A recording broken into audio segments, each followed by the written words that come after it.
Bonjour à vous et bienvenue à cette visite de l'Oasis Eastman. Mon nom est Francis Gendron et je suis l'un des cofondateurs de ce lieu magnifique avec Benoît Lavigueur, que vous connaissez peut-être car c'est un des professeurs du certificat en design de bâtiments écologiques. Et notre autre partenaire, c'est le Spa Eastman qui gère l'aspect hébergement court terme qui a lieu dans ce lieu-là. La mission de l'Oasis Eastman, c'est de permettre aux gens de découvrir un bâtiment exemplaire, vraiment sain, écologique et résilient à travers soit des visites, donc c'est possible de le visiter en vidéo comme on va faire aujourd'hui ou en présentiel si vous avez le goût de venir le voir, mais c'est aussi un lieu pour venir faire des retraites. Donc soit des retraites corporatives si vous avez le goût d'amener votre équipe, mais aussi pour des retraites thématiques comme par exemple si vous faites du développement personnel, des retraites de yoga et tout ça, donc le lieu est fait pour ça. D'ailleurs, je commencerai dès maintenant la visite en vous expliquant un petit peu le système de pensée qui a guidé les différents choix parce que honnêtement, le design, le choix des matériaux, les stratégies de construction, tout a été pensé pour être le plus écologique, durable possible, pour être le plus possible une incarnation de ce qui est possible de faire maintenant. Premièrement, lorsqu'on regarde, la première chose qu'on remarque, c'est qu'on a un design bioclimatique et solaire passif, bien sûr. Toute la surface sud est utilisée pour produire de l'énergie. Le panneau solaire le plus efficace, c'est des fenêtres. Donc, comme vous pouvez voir, il y a beaucoup plus de fenêtres du côté sud que sur les autres côtés du bâtiment, justement parce que ça nous permet qu'en hiver, quand le soleil est bas, on a un maximum de gain solaire pour réchauffer la maison. Puis en été, quand le soleil est très haut, on a très peu de soleil qui réussit à rentrer dans la maison. Ensuite de ça, vous pouvez voir qu'en haut, la toiture, il y a 60 panneaux solaires de 375 watts. Et ça produit plus d'énergie que ce qu'on va consommer pendant une année complète. Fait que ça, c'est vraiment le fun, ça crée un bâtiment qui est net zéro. Le bâtiment inclut également des batteries, sauf qu'on n'en aurait pas assez pour être en autonomie complète. On est connecté à Hydro. L'été, quand il fait beaucoup de soleil au Québec, on produit beaucoup trop d'énergie pour ce qu'on va consommer. Fait qu'on va revendre à Hydro-Québec. Hydro-Québec devient un peu la batterie du bâtiment. On va recevoir des crédits. Puis l'hiver, quand il ne fait pas soleil pendant longtemps, on va utiliser nos crédits pour racheter l'énergie. Mais sur une année complète, on va en produire plus qu'on en consomme. Au niveau du choix des matériaux, ce qu'on peut remarquer, c'est si vous regardez plus à droite, la section noire, c'est de l'ardoise de la Gaspésie. Donc, on a choisi l'ardoise parce que c'est un matériau extrêmement durable dans le temps. Et vu que c'est une pierre, elle va durer presque pour toujours. Okay? C'est-à-dire probablement dans 100 ans, ça va ressembler encore à ça. À gauche, vous voyez le bois. C'est du cèdre sur lequel on a ajouté un agent de vieillissement, ce qui lui donne sa couleur un petit peu plus grisonnante, qui fait qu'il va changer très peu de couleur à travers le temps. Et donc, on va pouvoir garder ce bois-là sans aucun entretien pour, encore une fois, 50, 60, 100 ans peut-être. Ensuite de ça, vous pouvez remarquer, la tôle en dessous des panneaux solaires, c'est une tôle à baguette parce que c'est les plus durables qu'on peut avoir. Encore une fois, on parle de 50, 60, 100 ans sans entretien. La tôle et les cadres des fenêtres sont de la couleur du métal, donc la couleur grise. Donc non seulement c'est beau, ça ramène la couleur naturelle du métal, mais aussi c'est beaucoup, beaucoup plus durable. Et dernièrement, avant qu'on aille faire la visite intérieure, au niveau de la structure, on a choisi d'utiliser du bois FSC, donc du bois qui a été coupé de manière responsable, donc sans les coupes à blanc et tout ça, mais aussi de la fibre de bois pour l'isolant qui est à l'extérieur et du chanvre de Nature Fibre, une compagnie québécoise qui, grâce à eux, maintenant, on a accès à du chanvre qui a poussé au Québec, qui a été transformé au Québec. Et l'avantage du chanvre exceptionnel, c'est que c'est un matériau qui est carbopositif. Donc, c'est un matériau qui aide à stocker du carbone. Donc, lui, à chaque année, il pousse et il va chercher du carbone dans l'air. Nous, on le coupe, on en fait un isolant et on le met dans le bâtiment, ce qui nous aide énormément à créer un bâtiment le plus carboneutre possible. Donc là, on commence à vraiment être dans l'incarnation d'une solution réelle et durable dans le temps. Et dernièrement, pour les gens qui sont un petit peu plus techniques, au niveau de l'isolation, on a choisi d'y aller avec une valeur R32, qui est considérablement plus que le code du bâtiment. Mais au niveau de l'étanchéité, on est très fiers d'avoir réussi à avoir un bâtiment qui est de 0,5 changement d'air à l'heure, qui est 3 fois meilleur que la norme Novoclimat et qui, pour ceux qui connaissent un petit peu, serait suffisant au niveau de l'échange d'air, de l'étanchéité du bâtiment, serait suffisant pour les certifications Passive House. Donc, on est très fiers de ça. On va commencer par juste faire le tour pour voir le terrain, le petit étang et l'Oasis 1 qui est juste derrière. Puis après ça, on va rentrer à l'intérieur pour que je vous présente le lieu.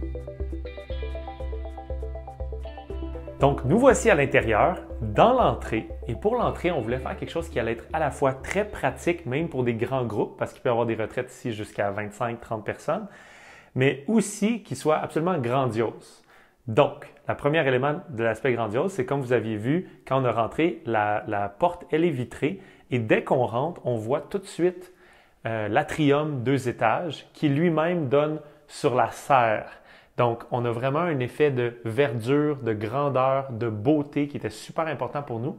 Et ce qui est le fun, c'est que ça va être beau et vert, même l'hiver. Et ça, c'était ça notre objectif avec l'Atrium, c'est que c'était un endroit pour que les gens puissent se connecter à la nature toute l'année. Okay? Donc, même quand il fait froid à l'extérieur. Quand on rentre, eh bien, on arrive dans l'Atrium.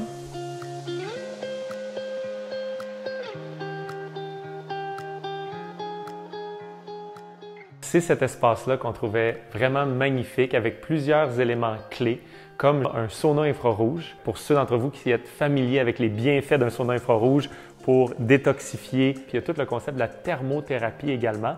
Donc, on fait sauna chaud pendant 15, 20, 30 minutes et ensuite, juste en sortant, il y a une belle douche froide juste là.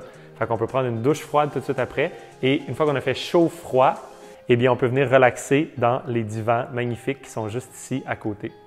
Ensuite de ça, les autres éléments clés, on a les briques de terre compressées.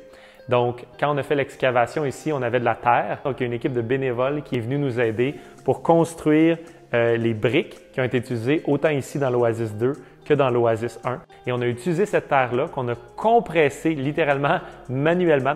Donc, c'est une manière qui est extrêmement écologique, donc qui consomme très peu d'énergie à faire. Et c'est aussi un matériau qui est très bon comme masse thermique. Donc, lorsqu'il fait soleil, les rayons de soleil vont sur les briques et les briques accumulent la chaleur. Puis s'il ne fait pas soleil puis qu'on part un feu, ben c'est la même chose. C'est le feu qui réchauffe les briques et les briques vont redonner cette chaleur-là à travers le temps, à travers la nuit et tout ça quand il ne fait pas soleil ou quand il n'y a pas de feu. C'est un excellent matériau également pour gérer l'humidité dans le bâtiment. Donc, on est vraiment très content d'avoir cela comme un exemple. Ensuite, juste devant, vous avez le foyer Stuve, une compagnie québécoise dont on est très fiers d'avoir pu acheter leurs produits. C'est construit ici même à Bromont. Je suis allé visiter l'usine. Très inspirant parce qu'ils font de la réinsertion sociale. C'est des matériaux le plus écologiques possible, des foyers très performants, très beaux aussi et très résilients dans le sens où est-ce qu'ils sont simples à construire et à réparer. Et toutes les pièces sont juste ici à côté à Bromont. Donc, si jamais on a un bris, c'est très facile d'aller réparer ça. Ensuite de ça, le plancher. Encore une fois, on a de l'ardoise, donc un matériau qui est noir, excellente masse thermique. Lorsqu'il fait soleil, ça réchauffe le plancher qui va redistribuer la chaleur par après. Donc, c'était un des éléments clés qu'on voulait. Également, très, très durable et à cause de son look plus naturel. Encore une fois, s'il faut changer une tuile, ça ne paraîtra pas, même si c'est 5 ans, 10 ans ou 15 ans plus tard. En dessous de l'ardoise, on a un plancher radiant, donc un plancher chauffant avec glycol. Tantôt, quand on va aller voir la salle mécanique, on chauffe le glycol qui est ensuite renvoyé dans les planchers. Donc comme ça, l'hiver, si il ne fait pas assez soleil pendant longtemps pour garder le plancher chaud, ben nous, on va pouvoir le chauffer ainsi. L'autre élément de chauffage qu'on a rajouté ici, c'est un EcoRad qui est aussi une compagnie québécoise qui recycle les radiateurs de fonte des vieux bâtiments à Montréal et dans les grandes villes, qui les recycle pour en faire un super chauffage qui est à la fois très beau et encore une fois qui utilise la masse thermique pour amener une chaleur très, très confortable, très agréable, plus que lorsque c'est juste de l'air chaud qui sort. Là, on a de la radiation et donc c'est vraiment très agréable et confortable et je trouve que c'est un beau modèle en plus d'être recyclé. Donc, on est vraiment content de ça et fait au Québec. Et ensuite de ça, l'autre élément, bien entendu, c'est les plantes. On vient juste d'ouvrir, donc les plantes ne sont pas encore dans leur état d'abondance, sauf que très bientôt, les arbres vont prendre encore plus d'espace. Les plantes ici, ça déborde partout, c'est vraiment magnifique. Avec l'objectif, comme je le mentionnais, que les gens puissent reconnecter aux éléments, l'air, l'eau, la beauté, la verdure, le soleil à travers les fenêtres ici. Donc, reconnecter aux éléments, même l'hiver, parce que des fois au Québec, on commence à le trouver long en mars, en avril. Ici, on se sent à l'extérieur, mais à l'intérieur. Donc, lorsqu'on est ici, soit on peut aller à gauche vers les espaces communs, soit on peut aller à droite vers les chambres, les espaces privés que je vais vous montrer tout de suite après, ou soit on peut monter l'escalier pour aller aux autres espaces communs. Fait que commençons par ça.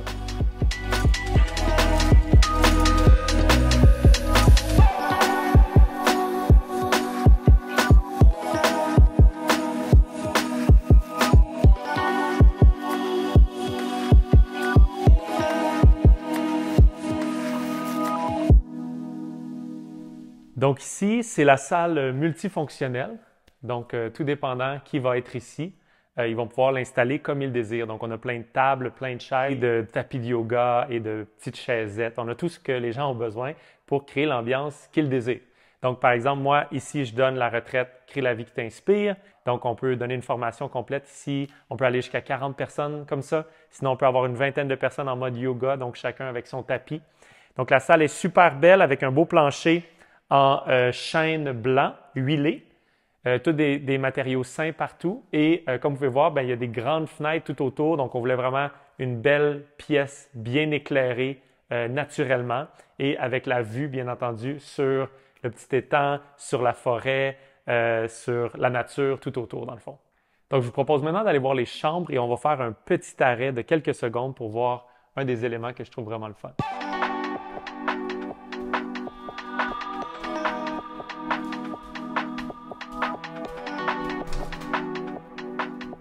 Vous pouvez voir qu'il y a un genre de filet de catamaran. Donc, les gens peuvent relaxer dans un bel espace, le fun, confortable. Ça, c'est vraiment cool.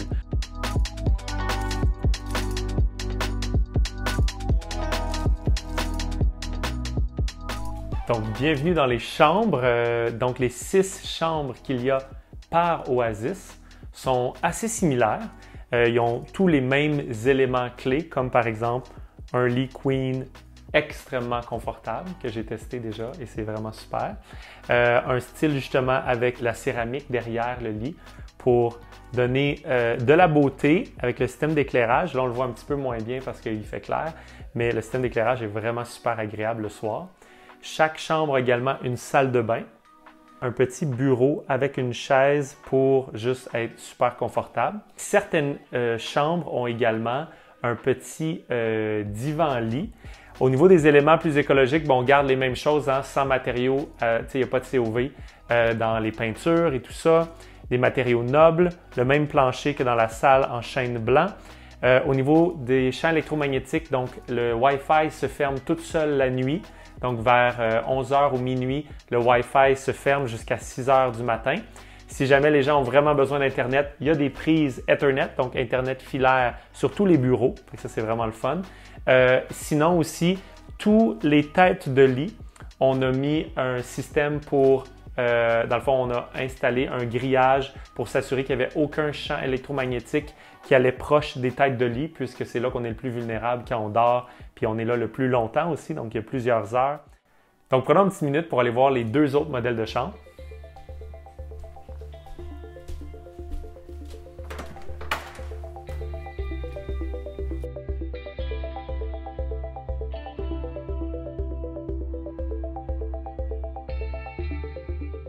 Donc, je vous emmène maintenant dans le petit salon, salle à manger et cuisine. Donc ici, on a une cuisine complète, réutilisation des matériaux que j'ai nommés tantôt. Donc au plancher, on a l'ardoise. Sur les murs, c'est du gyps avec de la peinture sans COV. Et on a du bois, pour bois et ardoise pour les comptoirs et tout ça. Donc, style épuré, simple. Moi, personnellement, c'est comme ça que j'aime ça. Il y a un grand espace pour un grand garde-manger. Espace pour le frigidaire qui est comme caché dans le mur ici. J'aime beaucoup ça aussi. Un peu partout dans le bâtiment, vous allez voir, il y a des super belles œuvres d'art qui nous rappellent la nature encore dans le même objectif qu'on avait tantôt.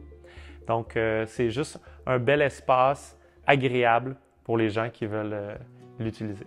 Et voici donc la serre adjacente qui est inspirée du modèle de la serre d'abondance de Luc Muldormans. Donc, contrairement à une serre qui aurait eu comme seul objectif la production, où est-ce que ça aurait été des plantes en terre comme on voit derrière moi, mais partout, cette serre-là avait plusieurs objectifs différents. Le premier, c'était de produire des verdures pour le restaurant du Spa Eastman, mais c'était aussi que ce soit beau et agréable, parce que vous vous rappelez qu'il y a le sauna infrarouge juste là, donc c'est vraiment le fun, tu peux faire chaud, froid, puis venir relaxer ici, et ce, même l'hiver, parce que c'est une serre qui est fonctionnelle tout l'hiver également. Ensuite de ça, juste de l'autre côté, on a les micro-pousses du Spa Eastman. Donc, si vous avez déjà mangé au Spa Eastman, vous savez qu'ils ont souvent des pousses avec leur repas, et c'est absolument délicieux. Ensuite de ça, juste derrière, on voit les tables qui présentement ne sont pas utilisées parce qu'on est plus proche de l'automne, mais au printemps, elles sont remplies de semis qui vont être utilisés pour les jardins des Spa Eastman à chaque été. Pour gérer la chaleur, parce que vous savez peut-être qu'à chaque fois qu'il fait soleil, même en hiver, quand il fait soleil dans une serre comme celle-là, une serre solaire passive, eh bien, il commence à faire très chaud. Et dès qu'il fait plus chaud que 25 degrés Celsius, l'air chaud va rentrer dans un tuyau et elle va ressortir par le tuyau qu'on voit juste là. Ce que ça va faire, c'est qu'on va prendre de l'air chaud et humide qui va rentrer sous le sol et qui va venir réchauffer le sol et refroidir l'air. Ce qui fait qu'on rafraîchit la température de la serre dans le jour, mais on garde toute la chaleur pour pouvoir la réutiliser le soir. Ensuite de ça, si jamais il fait vraiment trop chaud, donc si on dépasse le 30 degrés Celsius par exemple, il y a un autre système de ventilation juste là qui va littéralement prendre les surplus d'air chaud qu'on n'est pas capable de gérer et les envoyer directement à l'extérieur. Autre petit point qui peut être intéressant avec cette serre-là, c'est que vous avez vu qu'il y a un lac à l'entrée. Eh bien, on a décidé d'utiliser l'eau de pluie. Sauf que l'eau de pluie, ça a un problème, c'est que ça prend une grosse citerne de plastique et on voulait essayer de polluer le moins possible. Donc, au lieu d'avoir une grosse citerne de plastique pour ramasser l'eau de pluie qui aurait été, par exemple, sous terre, proche de la serre ou dans la serre, eh bien, ce qu'on a fait, c'est qu'on a pris un tuyau qui part du lac et qui passe sous terre pour se rendre jusque dans la serre qui nous permet d'arroser les plantes de la serre avec l'eau de pluie. On va maintenant aller sur la terrasse pour voir le dernier espace commun grandiose. Et après, pour les gens qui sont un petit peu plus techniques, on va aller voir les salles mécaniques pour voir les systèmes qui sont ici pour ceux que ça intéresse. Donc, on a choisi de faire une belle grande terrasse en cèdre pour avoir le moins d'entretien possible, encore une fois, pour l'aspect écologique, pour la durabilité. Mais aussi, la raison pour laquelle on la voulait très grande, c'est, imaginez-vous, faire un cours de yoga ici ou faire une rencontre corporative ici. Donc, c'est maintenant possible. Vous êtes comme au 3e étage sur la terrasse. Le fait qu'on est en hauteur, il n'y a jamais de bébites ici ou très rarement parce qu'ils ne se rendent juste pas. Si vous avez déjà remarqué ça, lorsqu'on est en hauteur, c'est très confortable et il n'y a pas de bébites même dans les périodes où il y en a un petit peu plus. Et on a la vue, comme vous voyez, sur l'Oasis 1 qui est très similaire à l'Oasis 2, sauf qu'au lieu d'avoir une serre, il y a un espace moustiquaire qui est possible d'utiliser justement avec des groupes si vous louez l'Oasis 1. La vue sur la nature magnifique, les arbres et le petit étang encore une fois. Et comme promis pour ceux d'entre vous qui aiment les aspects un petit peu plus techniques du bâtiment, on va terminer avec les 3 salles mécaniques qui permettent de faire tout fonctionner ici de manière super écologique. Alors, suivez-moi. Donc, premièrement, on a la première pièce mécanique qui gère vraiment tout l'aspect électricité pour les panneaux solaires. Donc, on a en haut les 2 ondulateurs parce qu'on a quand même un très gros système avec 60 panneaux solaires de 375 watts. Le système électrique ici, je n'irai pas dans tous les petits détails, mais on a également les batteries. Okay? Les batteries Voltium, comme je vous avais mentionné, qui sont très le fun parce que c'est une compagnie québécoise. Et ensuite de ça, on a un petit aérateur ici parce que cette pièce-là, à certains moments, devient trop chaude. Donc, quand les systèmes fonctionnent à plein, l'hiver, ce n'est pas un problème, c'est juste de la chaleur supplémentaire dans la maison, fait qu'il n'y a pas de problème. Mais l'été, s'il fait déjà chaud, puis qu'en plus, il y a ce système-là, il arrive que ça surchauffe. Et donc, pour s'assurer de ne pas briser nos appareils, on a le petit aérateur qui va juste faire extraire l'air chaud dans cette zone-là. Allons maintenant dans la 2e salle mécanique. Donc ici, dans cette salle mécanique-là, on gère l'eau chaude. Donc, on a 2 tanks à eau chaude qui ressemblent un petit peu à des tanks à eau chaude traditionnels qu'on aurait dans une maison, mais c'est des tanks à eau chaude thermopompe. Ce qui fait que vous voyez les tuyaux là, ce sont des tuyaux qui vont chercher les surplus de chaleur dans l'atrium. Parce que vous avez vu dans l'atrium qu'il y a vraiment beaucoup de verre côté sud. Et donc, dès qu'il fait soleil presque toute l'année, même en hiver, c'est possible qu'il y ait de la surchauffe dans l'atrium. Mais au lieu de laisser ça trop chaud ou de devoir climatiser pour refroidir, on prend les surplus de chaleur qu'il y a dans l'atrium, on les amène ici, on les utilise pour créer de l'eau chaude à une fraction du coût énergétique. Donc, ça l'utilise 3, 4, 5 ou même 6 fois moins d'énergie, tout dépendant de la chaleur qu'il y a dans l'atrium. Et ça renvoie de l'air frais et sec dans l'atrium.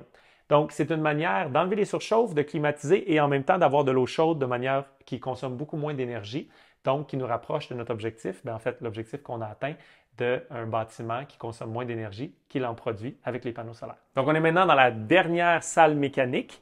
Comme vous l'entendez, il y a un petit peu de bruit, mais on est très chanceux parce qu'on a des portes insonorisantes pour la salle mécanique qui fait un petit peu de bruit et pour chacune des chambres. Fait que comme ça fait que dans les chambres, on n'entend pas du tout. Ce qu'on a à l'intérieur, bien, on a un système qui s'appelle Minotaire, une compagnie québécoise qui fait cet appareil-là qui est super intéressant parce qu'il permet de faire l'échange d'air, de purifier l'air aussi. Donc, on a une belle qualité d'air grâce à ça qu'on a mesuré. Enfin, le propriétaire de Minotaire est venu pour mesurer. Donc, on a une excellente qualité d'air grâce à ça avec des filtres. Ensuite de ça, on a la gestion de la climatisation centrale et du chauffage central. Donc, dans les chambres, ils peuvent rajouter du chauffage au besoin, sauf que le chauffage et climatisation centrale se fait à partir de ça, en plus de la gestion de l'humidité. Donc, c'est un appareil qui permet de tout faire ça en même temps. Super intéressant. Donc, on en a 3 comme ça parce que Minotaire, c'est parfait pour une petite maison, mais ici, c'est très, très grand. Fait qu'on a dû en installer 3 pour faire tout le lieu. Ensuite de ça, derrière, vous voyez, il y a plusieurs filtres qui sont là, qui est le système de traitement d'eau. On est en campagne ici, ça aurait pu que l'eau soit de très bonne qualité. On aurait espéré ça. Mais malheureusement, l'eau à la base n'est pas de si bonne qualité ici. Donc, on a besoin d'avoir un super système de filtration qu'on a mis en place. Donc là, maintenant, l'eau, elle est de très bonne qualité, mais c'était nécessaire. Donc, c'est pour ça qu'on a installé le système de filtration que vous voyez derrière également. L'autre élément intéressant que vous voyez ici, c'est un petit peu difficile de le voir, mais c'est un thermodrain. Un thermodrain, ce que ça fait, c'est que lorsque les gens de l'étage au-dessus, donc toutes les douches des 3 chambres d'en haut, lorsqu'ils prennent des douches, l'eau chaude descend par le tuyau de cuivre qui fait le tour du tuyau d'eau chaude qui remonte. Et donc, il y a un transfert d'énergie. L'eau chaude qui est utilisée dans la douche est utilisée pour chauffer l'eau chaude qui s'en vient dans la prochaine douche. Okay? Donc, ça fait juste un cycle pour perdre moins d'énergie. Donc, c'est une manière d'économiser pas de l'eau, mais de l'énergie. Par rapport à l'eau, par contre, on a aussi, je ne l'ai pas mentionné tantôt, mais toutes les toilettes ici sont seulement 3 litres. C'est donc les anciennes toilettes que la plupart des gens ont encore dans leur maison, c'est 15 litres. Nous, c'est 3 litres pour numéro 1 ou numéro 2. Donc, on économise énormément d'eau avec ça. Et toutes les douches et tous les appareils d'eau sont bas débit dans toute la maison, ce qui fait qu'on économise environ 60 % d'eau par rapport à une maison normale du Québec. Donc, c'est une très grande économie. Donc, c'est la fin. J'espère sincèrement que vous avez apprécié la visite de l'Oasis Eastman. Si vous voulez en savoir plus, si vous avez des questions, n'hésitez pas à nous mettre les questions en dessous de la vidéo ou les commentaires. On serait vraiment curieux de vous entendre. Et si vous avez un intérêt pour venir faire une visite ou venir faire un séjour ou organiser une retraite dans ce lieu-ci, on va également mettre en dessous les 2 sites web, donc le site web oasiseastman.com et le site web du Spa Eastman, qui est l'endroit pour faire les réservations si vous avez le goût de venir utiliser ce lieu-là pour votre équipe corporative, pour votre retraite thématique ou n'importe quel autre projet. Donc, sur ce, merci énormément d'avoir été des nôtres et à très bientôt. Ciao!